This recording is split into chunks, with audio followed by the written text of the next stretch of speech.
नमस्कार, मैं हूं पूजा भारद्वाज और आप सभी का अपने परिवार बिग लर्निंग के यूट्यूब चैनल पर स्वागत है। तो आज हम पढ़ने वाले हैं ज्योग्राफी में भारत के भौतिक प्रदेश। तो भारत के भौतिक प्रदेश से के बारे में जानने से पहले हम थोड़ा सा भारत के बारे में जानेंगे। तो ये देखिए, ये भारत की आकृति है, ठीक है। अब हमने पिछली जो हमारी क्लासेस थी हमने ये पढ़ा था कि जो ये भारत है, ये भारतीय उपमहाद्वीप है। भारतीय उपमहाद्वीप क्यों है? क्योंकि इसकी विशालता ही इसको जो है उपमहाद्वीप के बराबर इसको खड़ा कर दे रही है।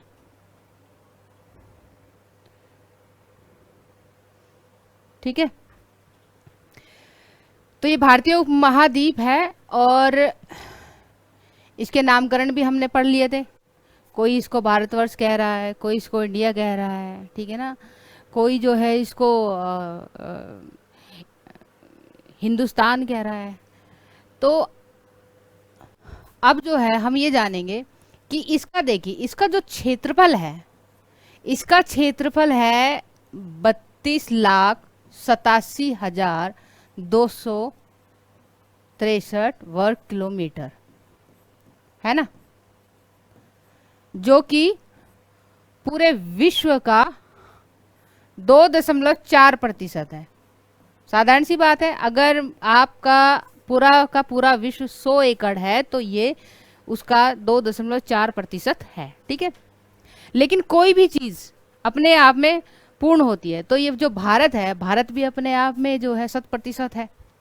अब बात ये है कि अगर हम भारत को देखें तो ये समझ में आता है कि ये जो देश है विविधताओं का देश है।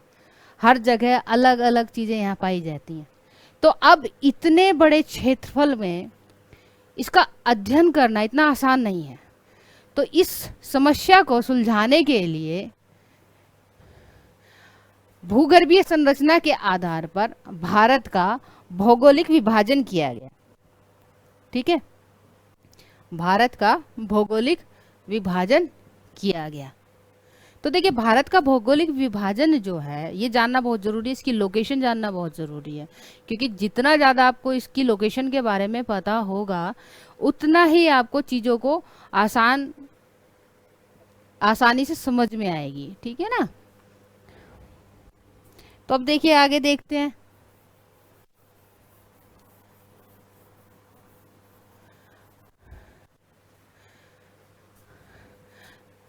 सबसे बड़ा प्रश्न ये है कि ये जो सब है, उत्तर का पर्वतीय क्षेत्र, गंगा सतलज मैदान, आखिर ये है क्या? तो इसके बारे में जानेंगे कि आखिर ये है क्या और कहाँ कहाँ है, ठीक है। इनकी उत्पत्ति कैसे हुई है, विस्तार कितना है, ये सब कुछ जानना बहुत जरूरी है। तो ये देखिए, ये वाला जो क्षेत्र है, एक नंबर देखिए, एक नंबर है उत्तर का पर्वतीय क्षेत्र। तो यहाँ पे देखिए इस मैप में ये वाला जो क्षेत्र है, ये वाला सारा, तो यहाँ पे आपको पर्वत मिलेंगे। तो यहाँ पे जो पर्वत मिलेंगे तो इस क्षेत्र को कह दिया उत्तर पर्वतीय क्षेत्र, ठीक है। दूसरा, गंगा सतलज ब्रह्मपुत्र का मैदान। तो अब ये देखिए, ये जो ग्रीन वाला है, ये वाला, ये यहाँ से लेकर यहाँ तक है, ठीक है। ये जो है ये है सिंधु गंगा, ठीक है, सतलज ब्रह्मपुत्र, ये सारी नदियां इधर ही हैं। तो ये वाला जो क्षेत्र है ये है गंगा सतलज ब्रह्मपुत्र का मैदान। अब देखिए यहाँ ये वाला हिस्सा है, ये 3 नंबर है ये, ठीक है। ये है भारतीय मरुस्थल। आपने राजस्थान में सुना होगा, ये थार मरुस्थल के बारे में सुना होगा, तो ये वो है, ठीक है। अब इधर आइए, देखिए ये वाला जो आप बड़ा जो ये हिस्सा देख रहे हैं, ये वाला बड़ा हिस्सा, ये है प्रायद्वीपीय पठार। अब पठार तो बहुत सारे हैं, जैसे कि मालवा का पठार है, बघेलखंड है, बुंदेलखंड है, आपका जो है क्या बोलते हैं, नागपुर का पठार है, दंडकारण्य है, ठीक है ना, कर्नाटक का पठार है। तो बहुत सारे पठार हैं, मेघालय का पठार है, ठीक है। तो बहुत सारे पठार हैं। तो ये वाला जो क्षेत्र है ये पूरा का पूरा है प्रायद्वीपीय पठार। अब यहाँ पे देखिए, ये है गुजरात। ये गुजरात से लेके ये वाला जो आप ये जो देख रहे हो ये हिस्सा जो है ये सारा आ जाता है तटीय मैदान, ठीक है। और यहाँ जो है ये जो आप देख रहे हैं ये छोटे छोटे ये है द्वीप समूह, ये वाला हिस्सा है, ये है द्वीप समूह। द्वीप समूह में क्या जो लक्षद्वीप द्वीप समूह है, अंडमान निकोबार है, तो ये है द्वीप समूह। तो अब ये जो है अब एक थोड़ा सा हमें एक आइडिया हो गया कि भाई भारत का जो है इस तरीके से विभाजन किया है, इतने क्षेत्रों में भारत का जो है विभाजन किया है। तो इससे क्या है, इससे चीजों को समझने में आसानी होती है। देखिए ये बिल्कुल बेसिक है, ठीक है ना, बिल्कुल बेसिक है। बेसिक किस लिए, फॉर एग्जाम्पल मैं बताती हूँ। ये एक तरीके से मतलब आधार का काम करता है। आप जो है शुरुआत से अगर ये चीजें पढ़ लेंगे कि भाई भारत का ये पर्वतीय क्षेत्र हो गया, ये मैदान हो गया, ठीक है, ये जो है आपका पठार हो गया, ये आपके तटीय मैदान हो गए, ये मरुस्थल हो गए। तो ये जितने भी टॉपिक बनेंगे ज्योग्राफी में उन सब को तैयार करने में आपको आसानी होगी। तो ये बेसिक है लेकिन महत्वपूर्ण है, और इसका ये महत्वपूर्ण इस संदर्भ में है कि ये नींव का काम करता है, ठीक है। तो अब हम जो है भारत का जो है भौगोलिक विभाजन में उत्तर का जो पर्वतीय क्षेत्र है इसके अंतर्गत पढ़ेंगे हम मुख्य रूप से हिमालय पर्वत, ठीक है। तो चलिए आइए इसको जो है देखते हैं।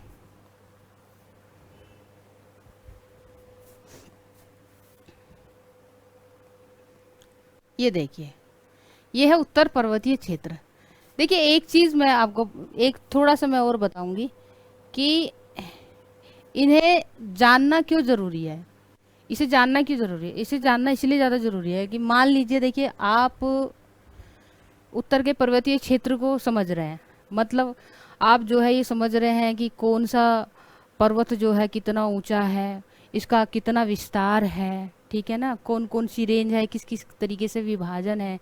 तो जो नदियां हैं, नदियों का जो उद्गम है, ठीक है, उसे समझने में आपको आसानी हो रहेगी। तो नदियों का टॉपिक तैयार करने में आपको बहुत आसानी रहेगी। अब जैसे देखिए दूसरा मैं एग्जांपल दे रही हूँ, जैसे ये मैदान है, ठीक है, अगर मान लीजिए आपको कृषि तैयार करना है, मुख्य फसलें हैं, तो अगर आपको ये मैदान के बारे में पता है, इसका विभाजन पता है, इसका विस्तार पता है, तो आप जो अन्य टॉपिक हैं इसकी मिट्टी का आपको पता रहेगा, मिट्टी तैयार हो जाएगी, वनस्पति तैयार हो जाएगी, तो कृषि तैयार हो जाएगी। तो एक तरीके से ये सारी चीजें एक दूसरे से अंतर संबंधित है, ठीक है ना। तो चलिए अब हम शुरुआत करते हैं उत्तर का पर्वतीय क्षेत्र, और उत्तर का पर्वतीय क्षेत्र के अंतर्गत मुख्य रूप से आता है हिमालय, ठीक है। अब हिमालय में भी हम जो है हम समझेंगे हिमालय में हिमालय की उत्पत्ति समझेंगे, ठीक है। लेकिन उससे पहले हम समझ लेते हैं थोड़ा सा ट्रांस हिमालय। तो ये जो देखिए जो हिमालय है, ये जो ट्रांस हिमालय है, ये हिमालय से पहले ही बना हुआ है। ये हिमालय जो है ट्रांस हिमालय का जो हिस्सा है ये हिमालय से पहले ही बना हुआ है। तो इसको समझने से पहले हम समझेंगे पहले हिमालय कि भाई हिमालय कैसे बना। तो पहले चूंकि उत्तर पर्वतीय क्षेत्र के अंतर्गत हमारा पहला टॉपिक ही हिमालय है, तो हम थोड़ा सा हिमालय की से शुरुआत करेंगे, और ये हमारा बहुत ही बेसिक होगा कि हिमालय की उत्पत्ति कैसे हुई। तो ये देखिए सबसे पहली बात तो है, सबसे बड़ी बात ये कि ये विश्व की सबसे ऊंची पर्वत श्रेणी है। विश्व की सबसे ऊंची पर्वत श्रेणी है, इसका क्या अर्थ है, इसका मतलब ये है कि अगर देखिए संपूर्ण विश्व में लगभग 14 पर्वत ऐसे हैं जो सर्वोच्च जो है, जिनकी जो सर्वोच्च जो है ऊंची चोटी है, तो उसमें से जो 10 हैं वो इसी में ही पाए जाते हैं, ठीक है ना। अब देखिए ये वलित पर्वत श्रृंखला। अब वलित पर्वत श्रृंखला की बात आई कि वलित पर्वत श्रृंखला है तो कैसे है, तो हम थोड़ा सा बेसिक समझेंगे, बस बेसिक। तो ये देखिए जो भूगोलवेत्ता हैं वो ये मानते हैं कि जो वर्तमान में जो ये सारे जो महाद्वीप हैं ये कभी आपस में एक हुआ करते थे, और इन्होंने इसको कहा पैंजिया। पैंजिया। अब देखिए पूरी पृथ्वी पर जल है और स्थल है, तो इसके चारों ओर जो हिस्सा था ये जल वाला, इसका इसे कहा इन्होंने पैंथालासा। पैंथालासा। तो हुआ क्या, जैसे जैसे समय बढ़ता गया, भूगर्भिक हलचलें होती रही, तो कालक्रम के अनुसार ये जो पैंजिया है ये दो भागों में विभक्त हो गया। जब ये दो भागों में विभक्त हो गया तो उत्तर का जो भाग था ये कहलाया गया अंगारा लैंड।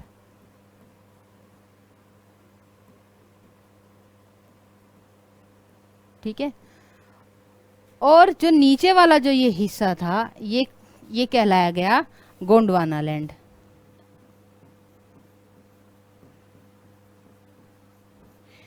तो भारत का जो ये प्रादीपीय पठार है, भारत का जो ये प्रादीपीय पठार है,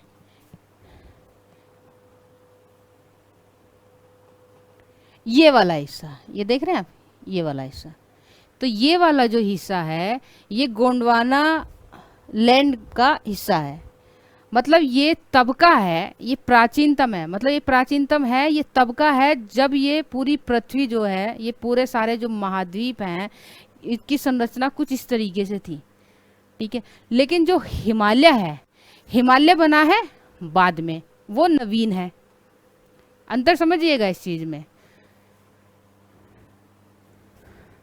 तो फिर क्या हुआ, इस कहानी को आगे बढ़ाते हैं। ये था पैंजिया। पैंजिया दो हिस्सों में टूट गया है, ऊपर वाला हो गया अंगारा लैंड, नीचे हो गया गोंडवाना लैंड। तो फिर उसके बाद ये जो जितना भी था ये सारा ये सब जो है ये 7 प्लेटों में ये टूट गया। ठीक है। और ये प्लेट जो है आपस में एक दूसरे से टकराए, तो ये सब जो है 7 प्लेटों में टूट गया। अब मुख्य बात ये है कि किस प्लेट के टकराने से हिमालय की उत्पत्ति हुई, ये महत्वपूर्ण बात है। तो ये देखिए,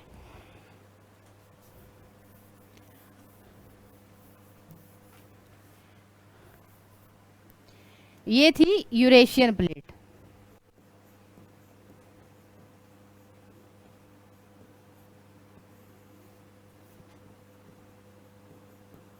इसको मैं ऐसे कर दूं, ये यूरेशियन प्लेट, और ये है इंडो ऑस्ट्रेलियन प्लेट।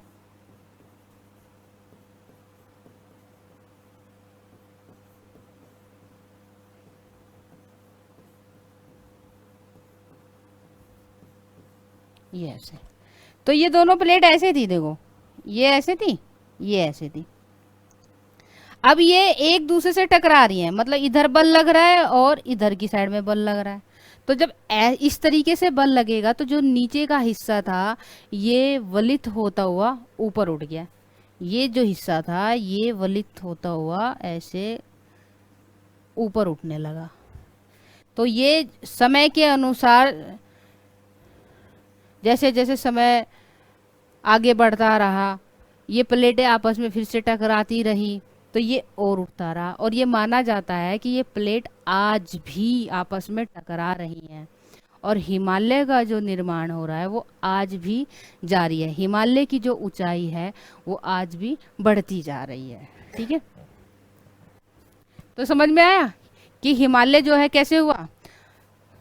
अब जैसा कोई ये कहे कि भाई ऐसे कैसे पता चलता है कि पहले जो सारे महाद्वीप थे वो आपस में जुड़े हुए थे, तो ये देखिए, जो अगर आप देखेंगे जो बंगाल की खाड़ी है, अगर बंगाल की खाड़ी में आप जो है ऑस्ट्रेलिया को फिट करते हैं तो ऐसा लगता है जैसे कि वो उसी का ही हिस्सा है।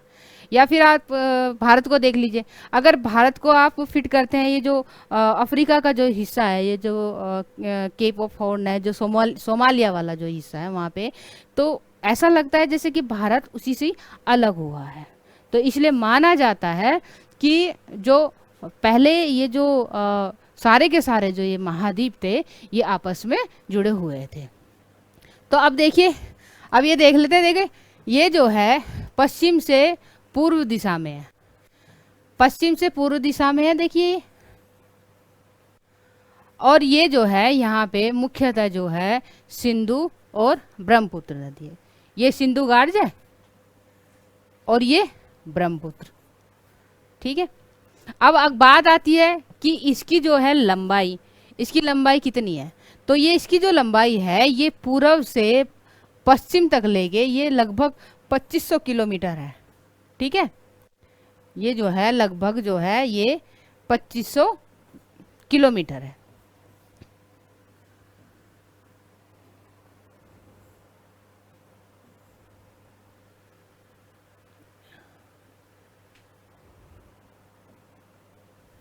तो लगभग ये कितनी है,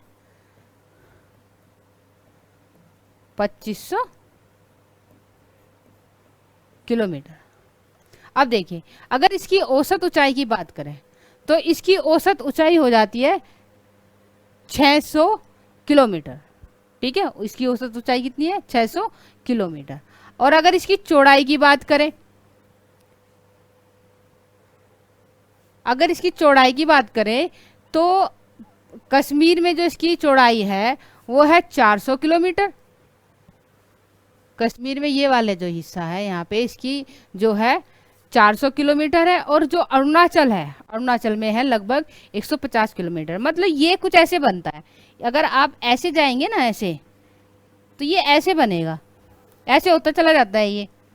तो ये वाला जो हिस्सा है ये इसका अधिक चौड़ा है, ये वाला हिस्सा जो है इसका जो कम चौड़ा है। तो क्या होता है कि यहाँ पे जो दबाव बल है, दबाव बल जो है यहाँ पे ज्यादा है। तो दबाव बल यहाँ पे ज्यादा है तो जो यहाँ की जो पर्वत, यहाँ की जो पर्वत है ये ज्यादा ऊंचे है। ठीक है। यहाँ की जो चोटियां हैं ज्यादा ऊंची है। तो ये हो गया आपका हिमालय की उत्पत्ति। अब देखिए थोड़ा सा हम पीछे मुड़ते हैं और देखते हैं उत्तर का पर्वतीय क्षेत्र। तो देखिए बेसिकली जो उत्तर का पर्वतीय क्षेत्र है, जब आप उत्तर की साइड में जाएंगे तो आपको पहाड़ी पहाड़ मिलेंगे। तो इसे जो है इतने बड़े क्षेत्र को 3 सेक्शन में विभाजित किया गया है।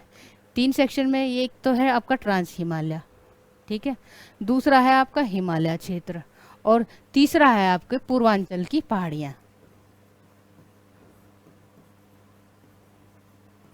पूर्वांचल की पहाड़ियाँ। तो अब थोड़ा सा समझने का प्रयास करेंगे। तो सबसे पहले हम समझेंगे ट्रांस हिमालय। तो अगर आप ट्रांस हिमालय को समझ रहे हैं तो इसके बारे में एक चीज समझना बहुत जरूरी है कि ये जो है ये हिमालय का हिस्सा नहीं है, ये हिमालय से अलग माना जाता है। ये हिस्सा जो है ये एक तो हिमालय से प्राचीन हिस्सा है ये,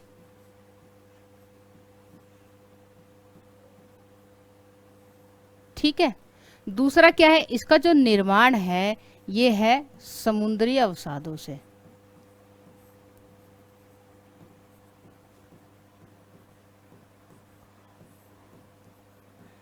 समुद्री अवसाद इकट्ठे होते रहे, ये भरता रहा स्थान, ये पर्वत जो है ऊपर जैसे उठता रहा, ये कुछ इसका निर्माण कुछ ऐसे हुआ, ठीक है।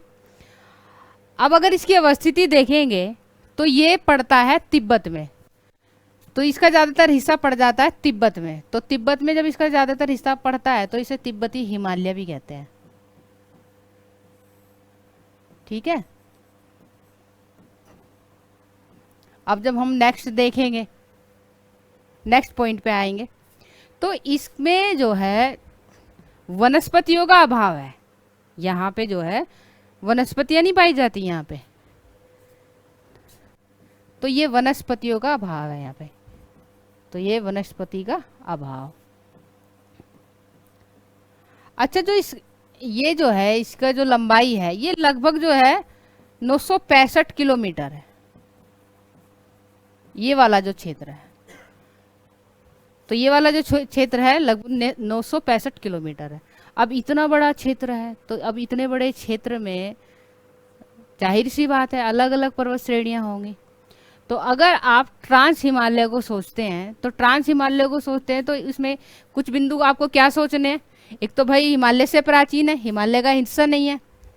दूसरा क्या है, समुद्री अवसादों से मिलके बना हुआ है। तीसरा आपका जो है तिब्बत हिमालय में स्थित है, तो तिब्बती हिमालय भी इसको कह देते हैं। और यहाँ पे जो है वनस्पति भी नहीं पाई जाती। ठीक है, तो यहाँ पे क्या है, अगर आप ट्रांस हिमालय को देखेंगे कि यहाँ पे आखिर कौन कौन सी पर्वत श्रेणियां पाई जाती हैं, तो ये यहाँ पे पाई जाती हैं पर्वत श्रेणियां काराकोरम पहली। ठीक है, दूसरी क्या पाई जाएगी यहाँ पे, लद्दाख। तीसरी यहाँ पे पाई जाएगी कैलाश श्रेणी।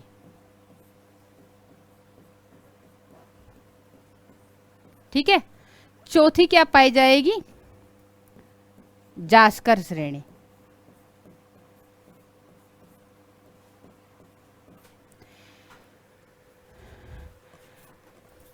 तो इस क्षेत्र की सबसे खास बात यह है कि भारत का जो सबसे ऊंचा जो पर्वत शिखर है वो यहीं पे ही है, K2 कोडविन ऑस्टिन। ठीक है, K2 जो है, अब बात यह है कि भाई भारत का, तो भारत का ये प्रश्न आ जाता है कि भारत का सबसे ऊंचा पर्वत शिखर भाई K2। ठीक है, हिमालय पर्वत, हिमालय जो है, हिमालय पर्वत का कंचनजंगा, पूरे विश्व का जो है माउंट एवरेस्ट। तो ये हम आगे की नेक्स्ट क्लास में देखेंगे। अभी हम थोड़ा सा बस इतना ही पढ़ेंगे एक बेसिक के रूप में। नेक्स्ट क्लास में हम जो है ट्रांस हिमालय से शुरू करेंगे। तो आपको क्लास कैसी लगी अपने कमेंट बॉक्स में लिखिएगा। नमस्कार।